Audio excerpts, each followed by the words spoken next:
Oke, jadi untuk hari ini saya akan menceritakan sebuah alur film, The Night Porn.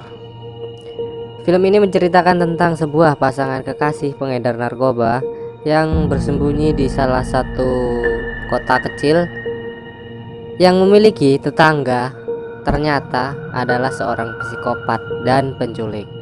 Jadi, langsung saja daripada banyak cincong.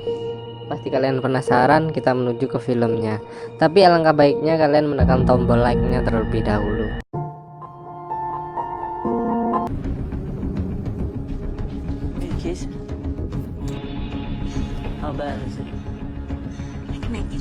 Film ini diawali dengan sepasang kekasih yang bernama Johnny dan Rose.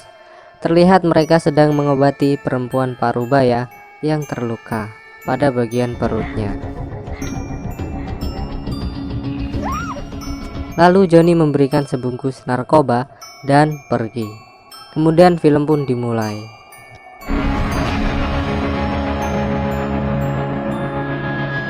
Pada pagi hari setelah sarapan, Rose yang hobi melihat menggunakan teropong sedang mengamati tetangganya yang hobi menembak seekor kelinci. Dan Rose sangat penasaran kenapa tetangganya sangat hobi menembak. Kemudian disusul dengan Johnny yang bersiap-siap ingin ke tempat pamannya di salah satu restoran, dan ia tak lupa berpamitan dengan bercipokan. Sabar ya yang jomblo, tahan-tahan. Singkat cerita, Johnny pun telah sampai di restoran dan di sana ada pamannya yang bernama Paman Neil. Di sini tampak ia bersama dua orang pria dan tiba-tiba Paman Neil memukul leher salah satu pria hingga tak bisa bernapas, lalu membekapnya dan berkata bahwa ia tak pernah mempunyai utang. Ya, kayaknya orang ini debt collector.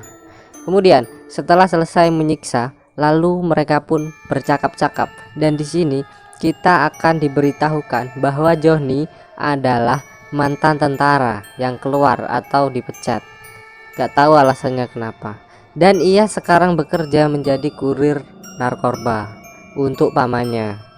Lalu setelah selesai bertransaksi, kemudian Johnny pun pulang menuju ke rumahnya. Dan di tengah perjalanan ia malah dicegat seorang polisi wanita yang mencurigainya membawa narkoba dan memeriksa di area terlarang Johnny.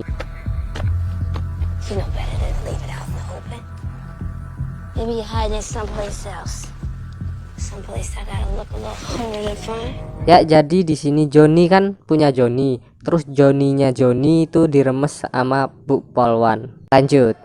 Singkat cerita, Johnny pun pulang ke rumah dan dibarengi oleh sebuah mobil, lalu mereka pun menuju ke garasi. Jujur saya juga nggak tahu dari mana asal si gondrong tiba-tiba muncul aja. Dan si gondrong pun memberikan sebuah tas yang berisi setumpuk uang kepada Johnny. Lalu Johnny membawanya masuk ke rumah dan disambut dengan gembira oleh Rose. Dan seperti yang kita ketahui, jika ada harta, disitulah wanita bahagia. Lalu Johnny pun mendapatkan jatah malamnya. Singkat cerita, setelah mereka selesai melakukan olahraga, kemudian Johnny sebagai lelaki sejati, ia mencuci piring, dan Rose sebagai perempuan tulen malah ngudut sambil minum bir. Kualik kangkang. Aduh. Lalu di tengah obrolan hangat, mereka dikejutkan dengan suara pintu yang mengetuk, dan ternyata itu adalah tetangganya yang bernama Troy. Troy di sini adalah seorang petani yang tinggal di dekat rumah mereka dan tinggal bersama dua orang anaknya yang bernama Cooper dan Harley. Lalu mereka pun berkenalan, tapi di tengah-tengah obrolan mereka yang sedikit sengit, Troy memperingati mereka untuk tak ikut campur urusanku, dan mereka juga tak akan ikut campur urusanmu. Lalu pergi sambil memalingkan teropong Rose dan pulang. Singkat cerita, di pagi hari seperti biasa, Johnny bersiap-siap OTW menuju ke tempat pamannya, dan tak lupa ia melarang Rosie untuk tak lagi mengepoin keluarga Troy. Dan setelah Johnny pergi, Rosie yang gabut tiba-tiba mendengar suara tembakan dari rumah Troy.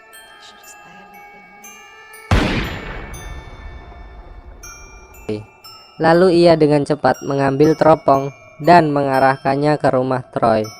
Kemudian secara tak sengaja ia melihat seorang pemuda ditembak hingga tewas. Troy yang menyadari bahwa ia sedang dimata-matai Rosie kemudian menengok ke arahnya. Lalu scene pun digantikan dengan kepada Johnny yang telah sampai di tempat pamannya dan menawarinya sebuah kuping goreng. Lalu dengan cepat membanting John ke meja dan berniat memotong kuping John. Rupanya paman John telah menyadari niatan buruk John yang ingin membawa kabur uangnya. Dan dengan rayuan John yang ampuh, pamannya pun luluh dan disusul dengan Johnny yang pulang. Lalu Johnny pun pulang dengan panik dan menelponi Rosie, tetapi tak diangkat-angkat. Sesampainya di rumah, Johnny yang melihat rumahnya kosong, ia mengecek kantong uangnya dan masih utuh semua. Kemudian ia bertanya kepada Troy, "Apakah kamu melihat Rosie?" Lalu Troy menjawab, "Ya, aku melihatnya. Dia sedang berlari masuk ke hutan bersama pria. Paling-paling lagi kentu." Heh, cocotmu Rio, bosok eram. Oke, lanjut. Singkat cerita, Johnny yang kebingungan, ia pun pulang kembali ke rumah.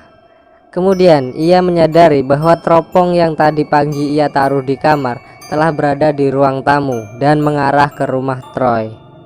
Lalu Johnny pun menunggu Troy hingga keluar rumah, dan saat Troy keluar, Johnny pun diam-diam masuk ke rumahnya dan menyusuri setiap sudut ruangan rumah Troy. Dan betapa terkejutnya ketika Johnny melihat sesosok mayat laki-laki tergeletak di sebuah ruangan. Lalu ia mendengar teriakan wanita dan Johnny pun menghampirinya. Di sana terlihat seorang gadis muda yang ketakutan. Ternyata gadis itu adalah tawanan atau sandera dari Troy dan kedua anak. Kemudian Johnny kembali menyusuri ruangan dan akhirnya ia bertemu dengan Rosie, sang pujaan hatinya. Lalu Johnny yang mantan tentara berniat melawan Troy yang hanya sendirian di rumah. Kemudian Johnny yang memiliki kemampuan berjalan di atas angin yang ia pelajari semasa bertugas, ia dengan ahli mengendap-endap mendekati Troy yang sedang menonton TV dan tiba-tiba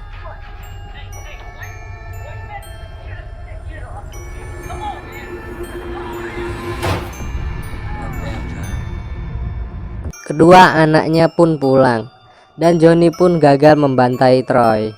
Kemudian Troy bersaudara berbincang-bincang dan seperti merencanakan sebuah syuting. Singkat cerita, Troy dan anaknya ternyata mereka adalah penculik berkelas yang menyandra orang untuk mendapatkan uang agar bertahan hidup. Jika mereka tidak mendapatkan tebusan dari yang mereka sandra, maka mereka akan menyiksa korbannya dan membunuhnya.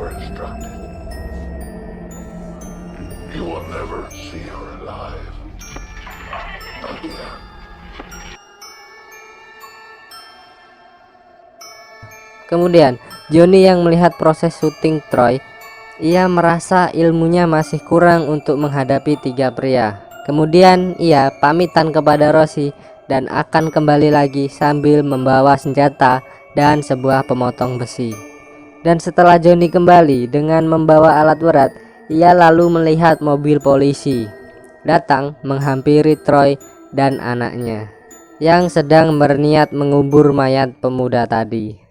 Lalu betapa terkejutnya Johnny saat ingin meminta pertolongan pada polisi.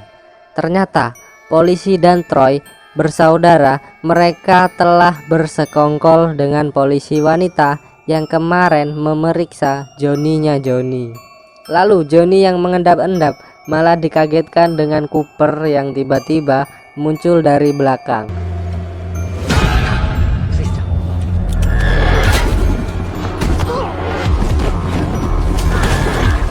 Kemudian mereka pun bertempur di dalam sebuah lubang pembuangan bangkai kelinci. Dan Cooper pun berusaha memanggil ayahnya. Namun karena ayahnya sedang berdebat dengan polisi dan tak mendengarkan suara Cooper, lalu pertandingan pun berhasil dimenangkan oleh Johnny dan Cooper tewas di tempat.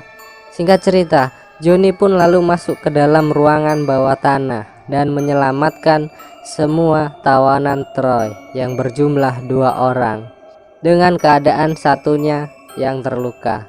Kemudian betapa terkejutnya Johnny saat mendapati Rosie telah berada di ruang tamu sedang akan diperkaos oleh Troy dan Harley. Singkat cerita, Johnny pun menyiapkan strategi untuk meloloskan kekasihnya. Ia menyuruh kedua orang yang ia selamatkan tadi untuk melempar sebuah batu ke rumah Troy agar Troy keluar dari rumah dan kemudian ia bisa menyelamatkan Rosie. Singkat cerita, strategi mereka pun berhasil. Lalu Troy keluar rumah dan mendapati sebiji jasad Cooper sudah tergeletak tak bernyawa di lubang bangkai.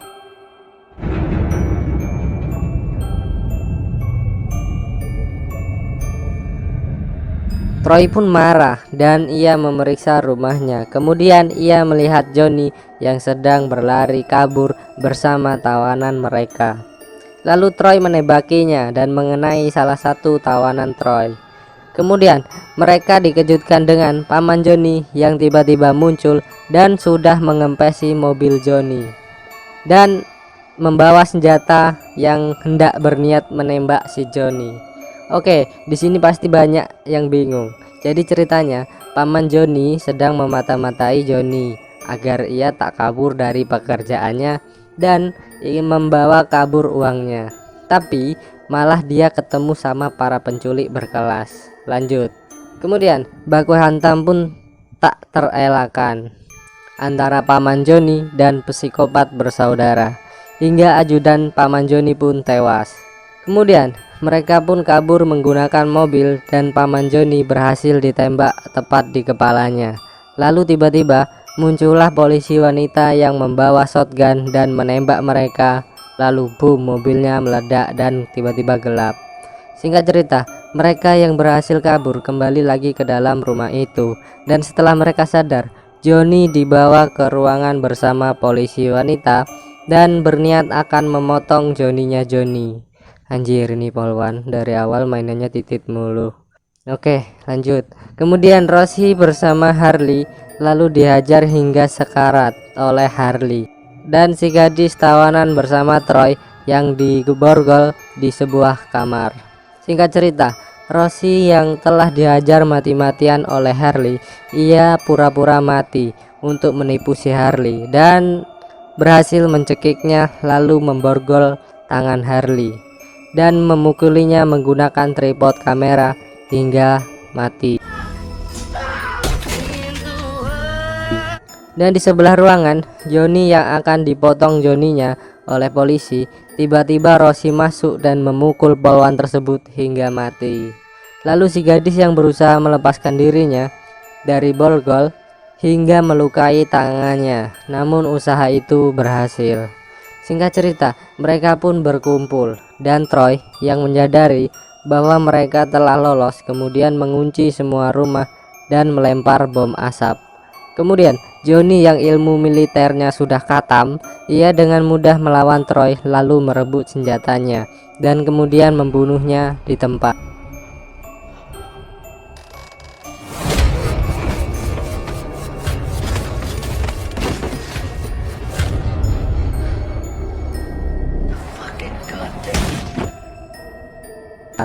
Dan scene pun digantikan dengan mereka membakar mayat Troy.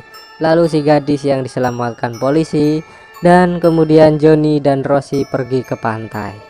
Lalu tamat. Sungguh ending yang sangat membahagiakan. Oke, jadi baru kali ini ya saya nonton film Psikopat, tapi endingnya tuh bahagia gitu. Yang pemeran utamanya nggak ada yang mati, jadi lega aja gitu rasanya. Sumpah sih keren ini film, nggak nyangka endingnya nggak ketebak. Oke lah, jadi untuk film ini bagus banget, malah alur cerita filmnya ringan dan mudah dipahami.